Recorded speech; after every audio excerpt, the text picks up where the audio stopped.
বা সুস্মিতা পালের মানে ওই ডাল্লাবেশ মানে কৃষ্ণা যখন আসতো যা যা নিত সব টাকা পয়সা সব নিয়ে নিত। আর বাগবাজে যখন পড়তাম, হ্যাঁ সাদা কালি দিয়ে হোয়াইট নাইটে মুছেছিলাম, তার কারণ কি ওদের আসল রূপটা দেখানোর জন্য, সেই কারণে, কোনো খারাপ উদ্দেশ্য না। এটা হলো সত্যি কথাই। এবার যেটা সুস্মিতা পাল করে সেটা ওপেনলি বলে দেয়, ঠিক আছে? এবার যেটা করবে সেটা তো ওপেনলি সেটা সুস্মিতা পাল বলেই দেবে। এবার যাই হোক, এবার ওই সব কাণ্ড করে তারপরে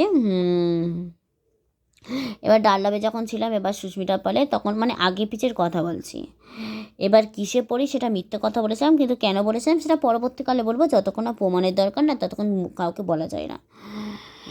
এবার কৃষ্ণা যখন আসতো লকডাউনের আগে, কৃষ্ণা যা যা আসতো মানে যা যা দিত সব টাকা পয়সা কৃষ্ণা নিয়ে নিয়েছিল।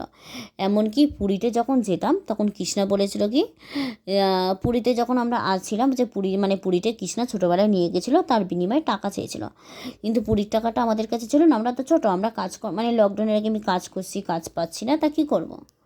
এবার কেউ যদি তোমার কাছে টাকা পয়সা চায়, তোমার কাছে টাকাও নেই, তুমি কাজও করে না, তোমার একটা মানসিক চাপ পড়বে না, তোমার কাছে কোনো উপায় থাকে না, ঠিক তাই।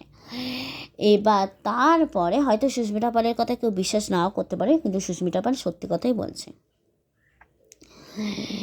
এটা মিথ্যে কথা না, এটা সত্যি কথাই।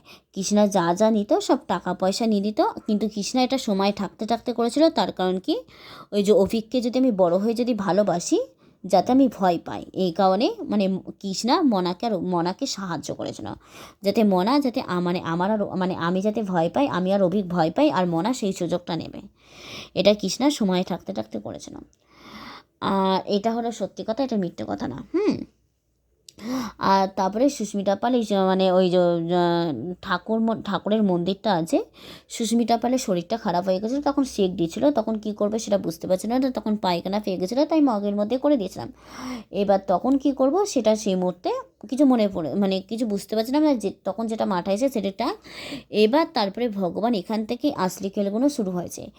এবার তারপরে ভগবান আমাকে দেখালো কি, যে মানে ভগবান আমাকে স্বপ্নের মধ্যে আমাকে দেখিয়ে দিয়েছিল যে আমি একটা শ্বেতপাথরের ঘরে ঢুকছি, একটা শ্বেতপাথরের ঘর আছে, যেমন যেমন ঘরের মধ্যে দৃশ্য দেখেছিলো ওই সব কাণ্ড করে এবার হাতিয়ারায় এসেছি। আমি যেটা স্বপ্নের মধ্যে দেখলাম যে হাতিয়ারায় একটা ঘর আছে দুপাশে, মানে হাতিয়ারায় যেই সব দৃশ্যগুলো দেখেছিলাম সেই সব দৃশ্যগুলোই ওই হাতিয়ারায় এসেছে, ওই ঘরটা দেখেছি। এবার বাড়িওয়ালাদের কিসে পড়ি সেটা মিথ্যে কথা বলেছিলাম, তারপরে মানে হাতিয়ারায় এসে কী কী হয়েছে সেটা পরে বলছি।